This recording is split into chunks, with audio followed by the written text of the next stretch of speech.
विभूति चाले पे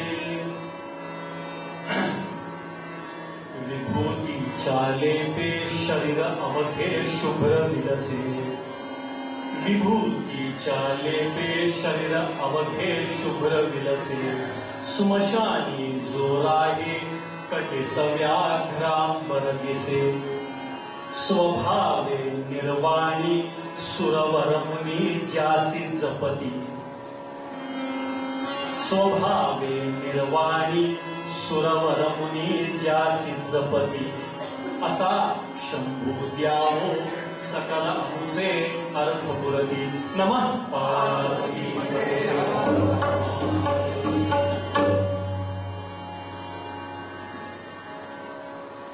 घनघोर तपश्चर्या चालले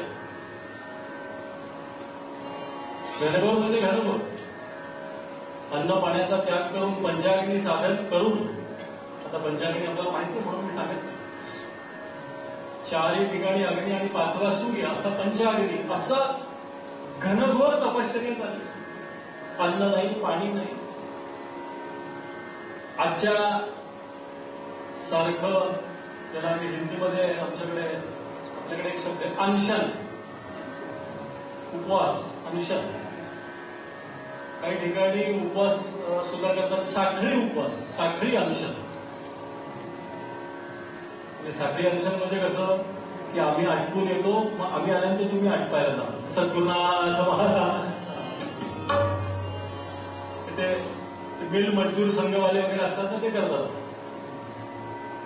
पण असं काही नाही उपवास म्हणजे काही खाणं नाही पिणं नाही घनघोर आणि तुम्हाला सांगतो उपवासाचं हे जे तेज आहे जे तेज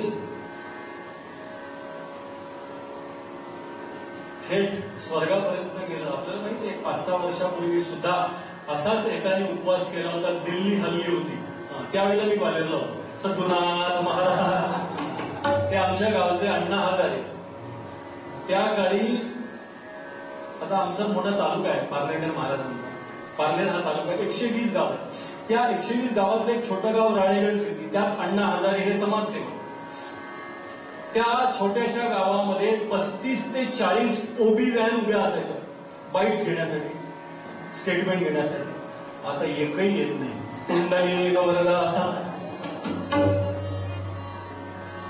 तपश्चर्याचं तेज राहिलं पाहिजे शेवटपर्यंत अण्णांच्या तपश्चर्येचं सर्व तेज जे आणि जे श्रेय ते अरविंद केजरीवालला मिळालं ते मुख्यमंत्री झाल्यानंतर कोण अण्णा असं अरविंद विचारलं हे सगळं मी का आजचे संदर्भ या करता घेतो अत्यंत निर्हेतुकपणे घनघोर तपश्चर्याला साधा असा मी बसला नाही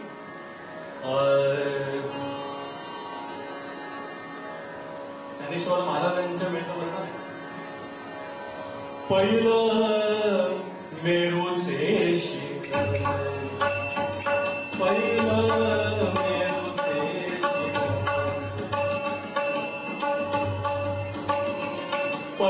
पहिलं मेरूचे शिखर पहिलं मेरूचे शिखर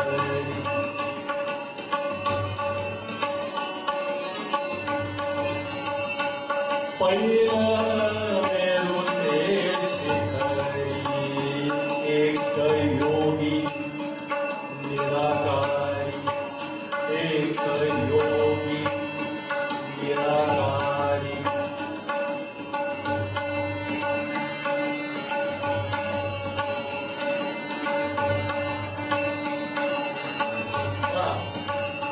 एक योगी निराकारी मुद्रा लावली खेचरी मुद्रा लावली खेचरी प्राणायामे पैसला पहिलं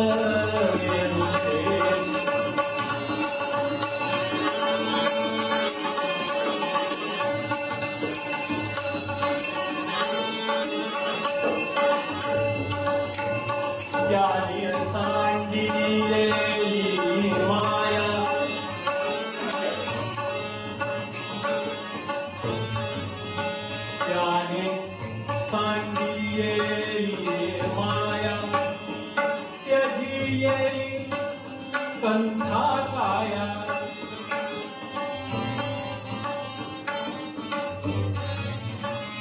त्याने सांडी माया त्याची गेली कंथा काया प्राणदासे विलया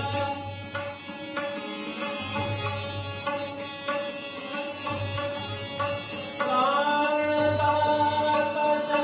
विलया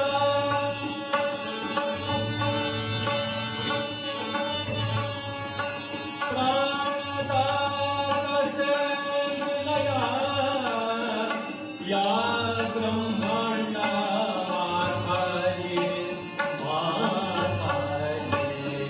पहिलं मेरुचे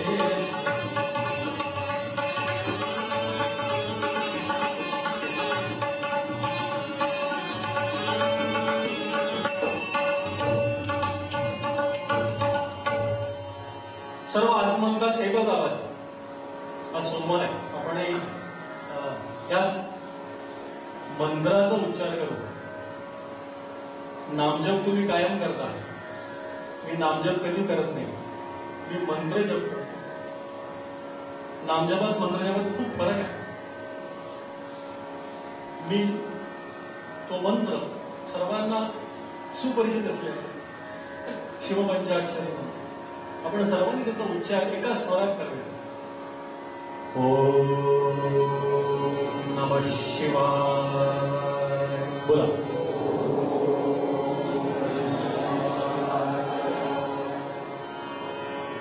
सगळ्यांनी बरोबर. सहना भवतु सहनौ भुनक्तु. त्याच्यात मजा आहे. सहवीर्यम करवावय. गुरुची एकट्याची प्रगती नाहीये, गुरु बरोबर शिष्याची प्रगती. आमच्याकडे एकाची प्रगती मान्यच नाही. सह श्रावणी आहे. आता रक्षाबंधनाच्या दिवशी श्रावण नक्षत्र आहे, श्रावणी आहे. आचमन सुद्धा एकट्याला नाही, सगळेजण जे श्रावणीला बसतात त्यांच्यासाठी.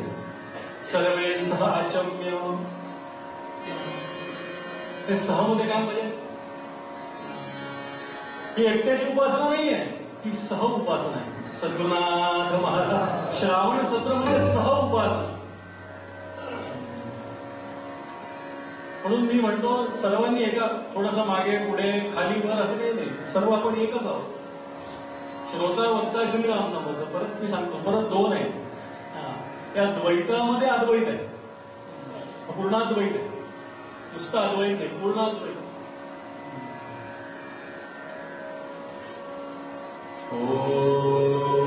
थोडासा दीर्घ येऊ द्या, थोडा प्रणवाचा उच्चार दीर्घ होईल. ओम नमः शिवाय. माझ्या नंतर तुम्ही म्हणा, मजा येईल.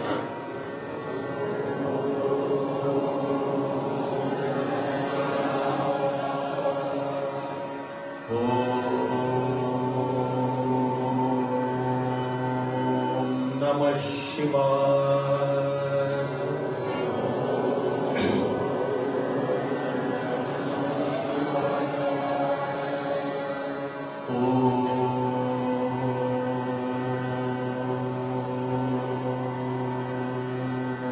नमः शिवाय.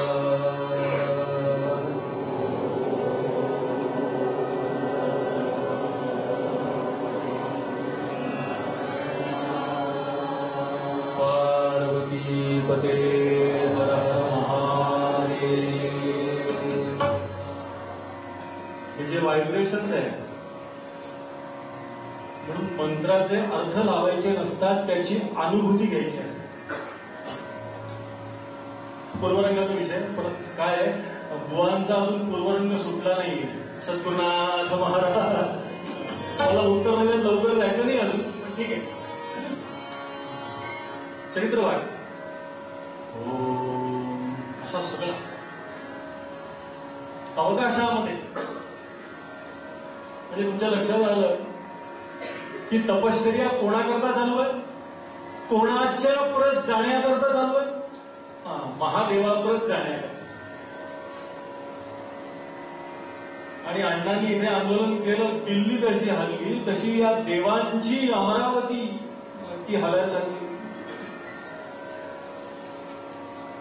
मघवन इंद्र वेदांमध्ये आमच्या हरदासांनी काय केलं, हे इंद्र वगैरे असं कॉमन करून टाकलेलं आहे.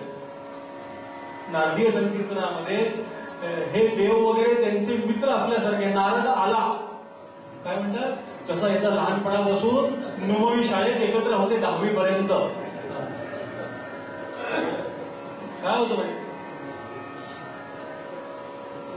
आमच्या महाराष्ट्रात प्रॉब्लेम आहे, संतांची भूमी आहे पण आदर नाही. आमच्या एमपी मध्ये मला अभिमान वाटतो, 8 वर्ष राहिलेले इंदोरला, 2 वर्षाचा मुलगा 1 वर्षाचा आप म्हणतात. का म्हणतात आप? इथे बापाला आप म्हणत नाही. सद्गुरुनाथ महाराज तू काय जाणार आहे तू, किती खराब वाटतं. म्हणजे आमच्या एमपीला कोणी असेल तर काय बोलेल, एक चलकट देऊ काय आदर. मघवन इंद्र, वेदांमध्ये इंद्राला मघवन म्हटलं. कारण तो इंद्र का झाला, देवांचा राजा का झाला, शतक्रतू, कारण त्यांनी 100 यज्ञ केले म्हणून शतक्रतू. क्रतू म्हणजे क्रतुर्वयी. आणि आपण सुद्धा असं राहिलं पाहिजे असं वेदांचं म्हणणं आहे. वेद म्हणतात क्रतुर्वयी पुरुषा, म्हणजे आमचं जीवन सुद्धा यज्ञच आहे. काय वेदांचं म्हणणं आहे, शतक्रतू असा मघवन इंद्र. मघवन इंद्रानं आपल्या अत्यंत प्रिय अशा सख्याला बोलवलं. त्याचा सखा असे अवघड कामं असली ना तर त्याला काम सांगत असते, त्याला बोलवलं. तो हजर झाला. भगवान इंद्रदेवांचा विजय असो, ये दृढ आलिंगन केलं. अरे तुझ्याकडे एक काम आहे. माझ्या कानावर असं आहे की या मेरू पर्वतरांच्या शृंखलेमध्ये, तुला सांगतो जरा नीट येईल, गडबड करू नको प्रत्येक वेळेसारखी. तपश्चर्या करतोय. बरं, तपश्चर्या करणारा मी माझे गुप्तहेर पाठवले. साधा सुद्धा आसामी नाही, बडी आसामी. देवर्षी नारद, सद्गुरुनाथ महाराज, देवर्षी नारद तपश्चर्याला बसले. तप कशा करता करतायत माहिती नाही, पण माझं इंद्रासन घालायला लागलंय, डोलायला लागलंय, तर काम कर. माझे ते आदरणीय आहे असो, पण तपोभंग कर. ब्रह्मचारी आहे, थोडंसं अवघड काम आहे आणि इतरांसारखं इथे चालणार नाही. तुला काहीतरी महत्वाचं काहीतरी करावं लागेल. जमेल ना? आतापर्यंत कधी रिकामा आलोय का मी परत? म्हणूनच तुला जा. कोण आहे तुमच्या लक्षात आलं? त्याचं नाव कामदेव. कामदेव ते म्हणले तुझ्यासोबत सगळी टीम घेऊन जा. आता कामदेवानी त्याची टीम घेतली. यक्ष, किन्नर, गंधर्व, गायन करणारे, नृत्य करणारे अप्सरा, हे सगळे त्यांच्या विशेष टीम मध्ये. आणि मरुभूमीवर जिथे भगवान महादेवानं तपश्चर्या केली होती, शिवपुराणात उल्लेख आहे. म्हणजे दक्ष यज्ञ झाल्यानंतर जो विध्वंस झाला, त्या विध्वंसानंतर सतीनं जे अग्नी मध्ये समर्पण केलं, त्याच्यानंतर शिव विरक्त झाले आणि त्या विरक्तीची तपश्चर्या जिथं केली तो मेरुपर्वत, त्याच स्थानावरती हे बसले देवर्षी नारद आणि तपश्चर्या करतात. कोणाकरता? महादेवाला. त्या मेरू पर्वतावरती वैशाखाचं ऊन पंचाग्नी साधन करतात आहे. आणि हा सगळ्या टीम सगळं येऊन पोहोचला. त्यांनी पाहिलं सगळं शुकशुकाट आहे, वृक्ष आहे, उकडत आहे, ऊन आहे बाहेर. वरुणाला प्रार्थना केली. शन्नो वरुणाला प्रार्थना केली. तत्वायामी ब्रह्मणा वंदमार्गाशा असते. वरुणा जरा म्हटलं वातावरण जोरसं म्हटलं, अवघड वातावरण आहे, जरा फील गुड फॅक्टर कर. सद्गुरुनाथ महाराज समजण्यावाले समजले, सगळ्यांकरता नाही आहे. तर जरा म्हणजे थोडं चांगलं केल्याशिवाय म्हटलं मी भेद कसा करतो. वरून म्हटलं काळजी करतो. आणि मग मेघ पाठवली, वृष्टी केली, सगळा हिरवागार परिसर केला, मस्त वसंताचं वातावरण. हा म्हणजे उत्तम उत्तम.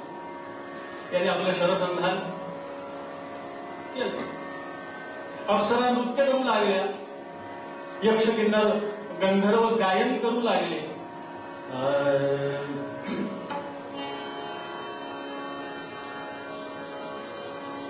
फगवा ब्रिज देखना को चलरी फगवा ब्रिज देखना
यक्ष किन्नर गंधर्व गायन करत होते, अप्सरा नृत्य करत होते. किती करणार गायन, किती करणार नृत्य सांगा. तास, 1.5 तास, 2 तास, 3 तास, 4 तास, किती तास. अप्सरा सुद्धा आजच्या काळात नृत्य करतात. सगळेजण त्याच्याकरताच येतात. अप्सरा नृत्य करतात. किती करतात. 20 ओव्हर. सद्गुरुनाथ महाराज समजते म्हणजे समज. चौकार लावला असं असं षटकार लावला असं असं करतात. गोल गोल गोल गोल फिरतात. चिअर गर्ल्स म्हणतात त्यांना आजच्या काळात. 20-20 क्रिकेट मॅच मध्ये त्या 4 अप्सरा असतात. त्यांचं क्रिकेटचं काही घेणं नसतं. 4 मारला की ते असं असं करतात. 4 कडे बघत नाहीत लोक, त्यांच्याकडे बघतात. म्हणून म्हटलं माणसाची आवड काय आहे. हे सगळं माणसाला आवडतं म्हणून हे सगळं सुरू झालं. क्रिकेटमध्ये हे सगळं होतं का आधी. सुनील गावस्करने ट्रिपल सेंचुरी मारली अशा पद्धतीचं होतं का. या काळात असं करावं लागतं. या काळात असं हे प्रयोग लोकांना खेचण्याचे सर्व प्रयोग आहे. अप्सरा नृत्य करून करून करून थकल्या, साथीदार वाजवून थकले, गायक गाऊन थकले. 7 दिवस झाले हा बाबा पाहायला तयार नाही. ओम नमः शिवाय म्हणून मी सांगितलं तिसरा श्रोता.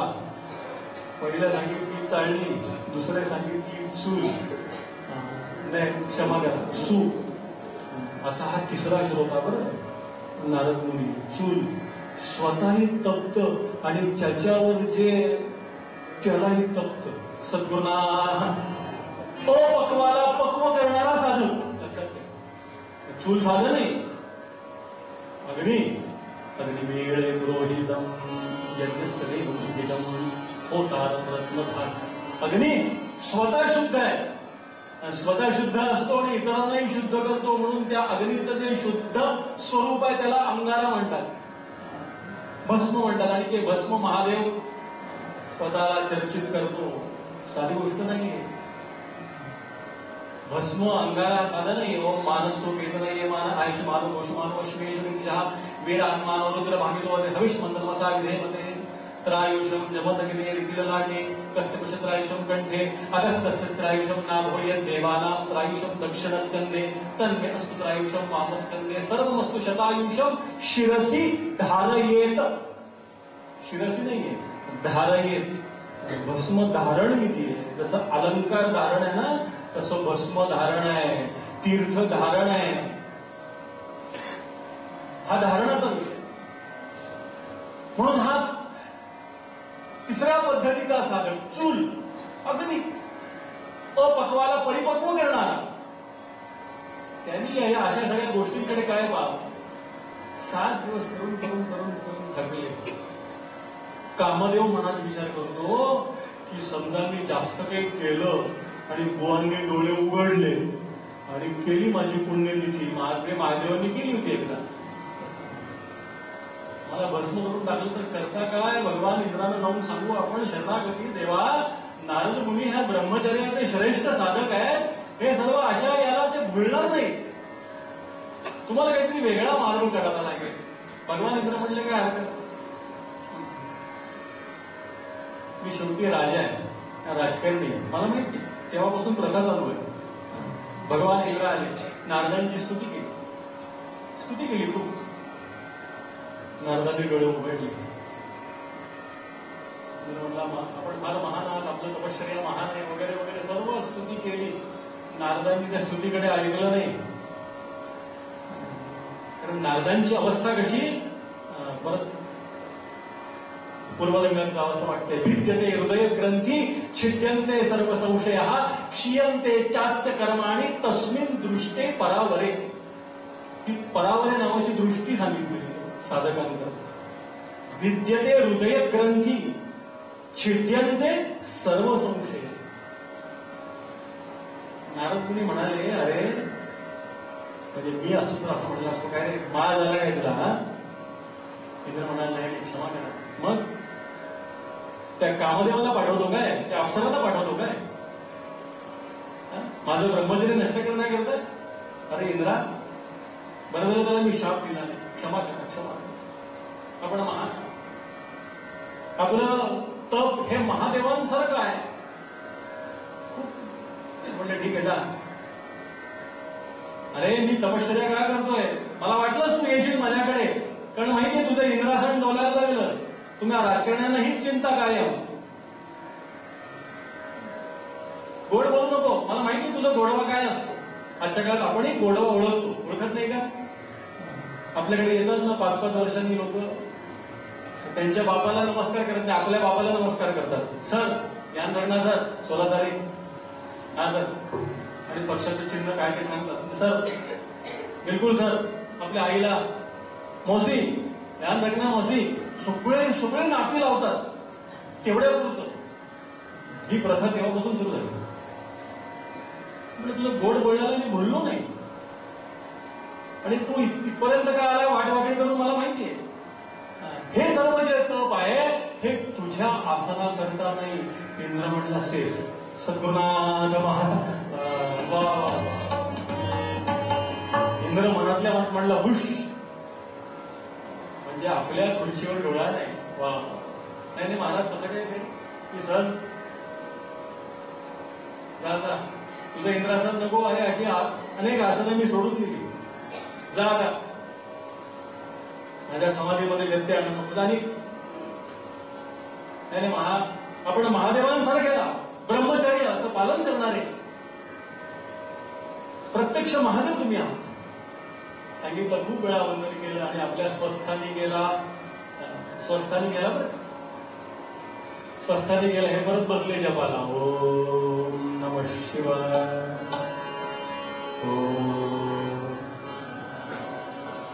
पण ओंकारामध्ये अजून एक आवाज यायला लागला गाण्यात. बघा साधनेमध्ये काय अवस्था असते. ओम नमः शिवाय. तुम्ही भगवान महादेवांपेक्षा मोठे आहात. भगवान महादेवांपेक्षा वैराग्य संपन्न आहात. हाच आवाज त्या ओंकारापेक्षा मोठा येऊ लागला. देव स्तुतीप्रिय आहे ठीक आहे, पण मनुष्याचं असं आहे म्हणून स्तुती करावी परमेश्वराची व्यर्थ करू नाही नराची. परमेश्वराची स्तुती केली तर तो कृपा करतो आणि मनुष्याची स्तुती केली तो बिघडतो. सद्गुरुनाथ म्हणजे सर्व चांगलं झालं, पण हे कुठतरी अहंकाराचा वारा न लागो राजसा. आपल्याकडे म्हटलं राजसा म्हटलं. राजसा का म्हटलं? तामस प्रवृत्ती, राजस प्रवृत्ती आणि सात्विक प्रवृत्ती असं जे आहे. अहंकाराचा वारा लागतोच हो. प्रवास करत असतो, पावसा पाण्याचे दिवस आहे, एसटी मध्ये प्रवास करत सगळ्या काचा लावलेल्या असतात, पण बसलो असतो खिडकीपाशी, काच लावून घेतली असते तरी आपल्याला थंडी वाजत असते. काय हो सगळ्या खिडक्या लावल्यात पण कुठेतरी फट आहे, त्या फटीतनं वारा शिरतो. अहंकाराचा वारा म्हटलेला आहे. हा कुठल्या फटीतून आत शिरेल सांगता येईल? साधनेच्या कोणत्या फटीतून हा अहंकार शिरेल? अहम कर्तृत्व भाव, अहम ज्ञातृत्व भाव अंगात येईल, जे देवाला अजिबात आवडत नाही. सद्गुरुनाथ महाराज मला हेच सांगायचं, देवाची आवडीन देवा. नारद म्हणले ते बाकी सगळं ठीक आहे इंद्राचं, पण म्हणाले मला महादेवांसारखं म्हणजे मी एवढा आहे असा विचार करायला लागले. ज्ञानी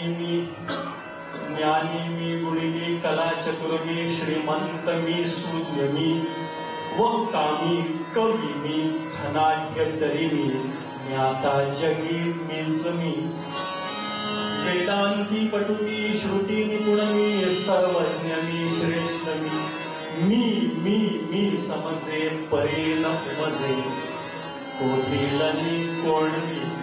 सद्गुरुनाथ महाराज या अहंकारामध्येच सगळं विसरले.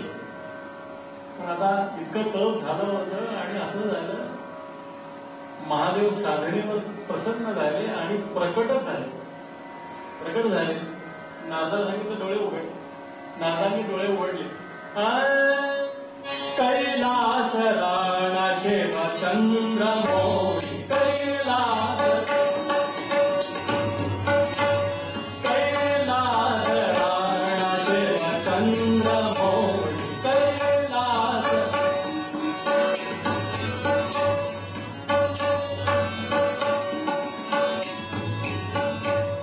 कैलास राणा शेव चंद्र मोरी फणींद्र माथा भ्रुकुटी झळाळी कैलास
सुवक्ष भाल शिरसी मंदाकिनी चंद्रमा नंदी वाहन नागभूषित तनु संगे मृडाणी उमा हस्ती खड्ग त्रिशूल डमरू भस्मांग व्याघ्रांबर ऐसा तो नयनापुढे प्रगटला प्रत्यक्ष नागेश्वर. जोरात पार्वती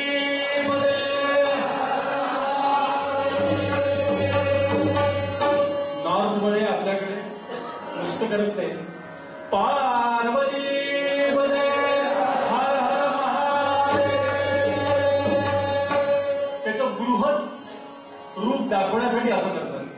काय माहिती त्याच्या हे बघा, हे सगळं करण्याच्या मागे ती मुद्रा आहे, बृहत स्वरूपाची मुद्रा.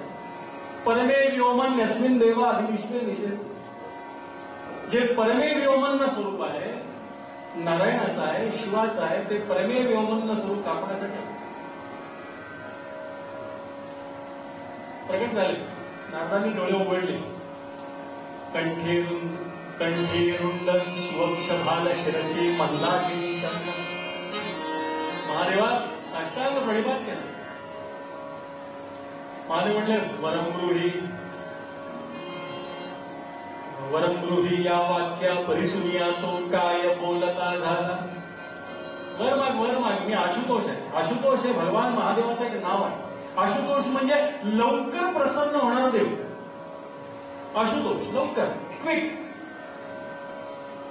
म्हणून महादेवाची सर्वात जास्त मंदिर आहे.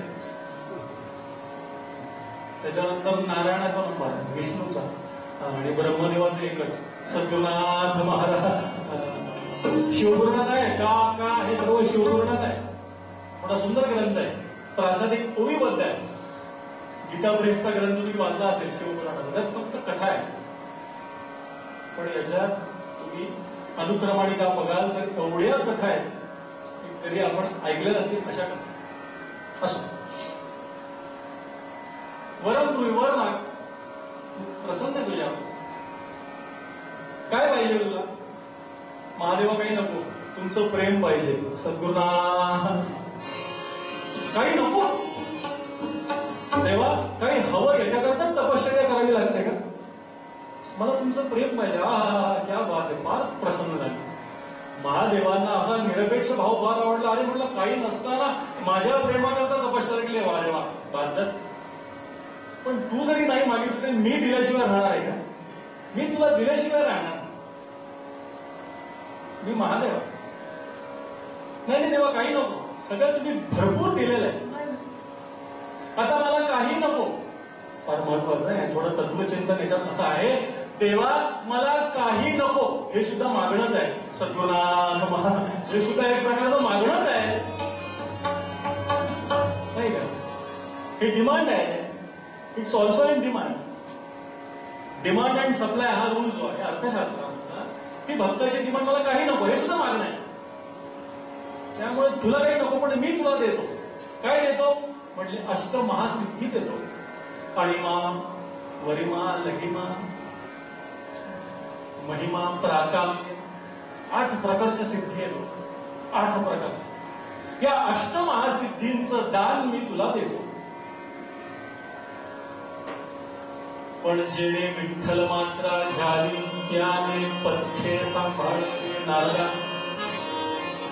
मला, मी तुला ओळखत नाही, मी तुला ओळखून आहे. तुला मी ओळखून आहे म्हणून एक प्रेमळ सल्ला, टर्म्स अँड कंडिशन अप्लाय, नियम व अटी लागू. या अष्टमहासिद्धी देतोय, त्या सोप्या नाहीत. त्याच्याबद्दल तुला सांगायला नको, तू ज्ञानी आहेस. सर्व ज्ञान परमेश्वराचं सांग ज्ञान तुझ्याकडे आहे म्हणून तुला सांगतो मुद्दा म्हणून. कारण असं आहे, ज्याला फार ज्ञान असतो ना, ज्ञानाला एक दोष आहे. ज्ञानेश्वर महाराज म्हणतात, नवल अहंकाराचे गोठी विशेषे अज्ञानाचे न लागलीये पाठी. तू ज्ञानी आहे म्हणून तुला सांगतो.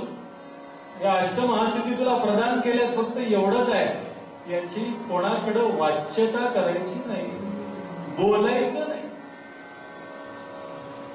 माझ्यासारखं असता तर लगेच महादेवाबरोबर सेल्फी, सद्गुरुनाथ, फेसबुक, 100 लाईक्स, याच्यात जीवन संपतंय आपलं. We are living in the virtual world. आभासी दुनियेत राहतोय आपण. आभासी दुनियेमध्ये, त्या आभासी दुनियेमधून त्या रोगापासून खेचून इथे रामापाशी का आणलंय? चहा परत जाण्यासाठी. नाही तर आभासी दुनिया. हल्ली बायको म्हणते काय हो, पातळ भाजी कशी झाली? बरी नाही झाली, पण मी फेसबुकला टाकली, मला 100 लाईक मिळाले. सद्गुरुनाथ महाराज. फेसबुकला टाक, मला नको करून दे. म्हणजे असं झालेलं आहे, घडलेली घटना आहे. ती म्हणते अहो तुम्हाला पातळ भाजी आवडली नाही, पण मी फेसबुकला टाकली, त्याला लाईक मिळाले. बरोबर आहे, बोलाचीच कढी बोलाचाच भात, जेवणिया तृप्त कोण झालं हे फेसबुक शिवाय अजून कोण सांगू शकतं? म्हणून इथे या, आभासी दुनियेतून बाहेर, व्हर्च्युअल वर्ल्ड मधनं बाहेर या. म्हणून हा सर्व विषय आहे. वेळ संपली आहे, पण असं आहे, तुमच्यासारखे चांगले श्रोते असे तावडीत सापडले की सोडावेसे वाटत नाही. मी काही त्रास देणारा बुवा नाही, काही बुवा फार सोडतच नाही, असंही नको. बोलायचं नाही, वाच्यता करायची नाही. आपल्याकडे काय आहे ना, आमच्या महाराजांनी सांगितले, आपले गुण बोलू नये, आपले दोष बोलावेत म्हणजे कमी होतात. आपल्या दोषांबद्दल, स्वतःच्या दोषांबद्दल, इतरांच्या नाही, बरं परत सांगतो, नाहीतर म्हणाल बाबा दोषांबद्दल आत्ता सांगतो, चहा घेताना सांगू आपण, असं नाही. दोषांबद्दल नाही, स्वतःच्या दोषांबद्दल बोलायचं. पथ्य सांभाळ, कोणाला बोलू नको, वाच्यता करू. नारदानी ऐकलं का? उद्या बघूया, थोडं छान आहे, एक वेगळ्या पद्धतीचं. आपण चांगले श्रोते असल्यामुळं काहीतरी वेगळं सांगावं लागतं, पण रेग्युलर तुम्ही ऐकत नाही. सद्गुरुनाथ महाराज इथली खासियत आहे. वक्ता तो वक्ता नवे श्रोते न गीड. त्यामुळे आपण चांगले श्रोते असल्या सगळ्यांनी उद्या 6:30 वाजता, आज सोमवार असल्यामुळे 6 वाजता, उद्या 6:30 वाजता एक सूचना की मंगल कार्याचं आमंत्रण असल्याशिवाय जायचं नाही. शेजारच्याचं लग्न आहे, शेजारी, आपला शेजारी, सगळ्या ग्वालियरला कार्ड दिले, मला कार्ड दिलं नाही, निमंत्रण दिलं नाही. हे मी MP शिकलो म्हणून सांगतो ना, इंदोरला शिकलो. शेजारचा असून त्यांनी मंगल कार्य, अरे उसकी पत्रिका नाही, आपण नाही जायगे शादी. मंगल कार्याचं आमंत्रण आल्याशिवाय जायचं नाही. भाग 1. भाग 2, अमंगल कार्याचं आमंत्रण आलं तरी जायचं नाही. काल अमंगल कार्य होतं आमच्या महाराष्ट्रात, गटारी अमावास्या नावाचं पर्व होतं काल. दॅट्स अन इव्हेंट नाव. तिथे तीर्थ घ्यायचं आणि गटारीत लोळायचं, असं फार मोठा सण आमच्या महाराष्ट्रात साजरा होतो. त्या अमंगल कार्याचं आमंत्रण आलं तरी जायचं नाही, मंगल कार्याचं आमंत्रण आल्याशिवाय जायचं नाही. अमंगल कार्याचं आमंत्रण आलं तरी जायचं नाही, पण जिथे भगवानाचे, देवाचे गुणानुवाद चाललेत तिथे आमंत्रणाशिवाय जायचं. सद्गुरुनाथ महाराज, अरे यार शेगावकरने आम्हाला पत्रिका ही नाही दी यार, तो उपेंद्रने आम्हाला फोनच नाही केला यार. आमंत्रणाशिवाय जाणाऱ्याला पुण्य. असो, जास्त बोलत नाही. पूर्वपद्या देवाची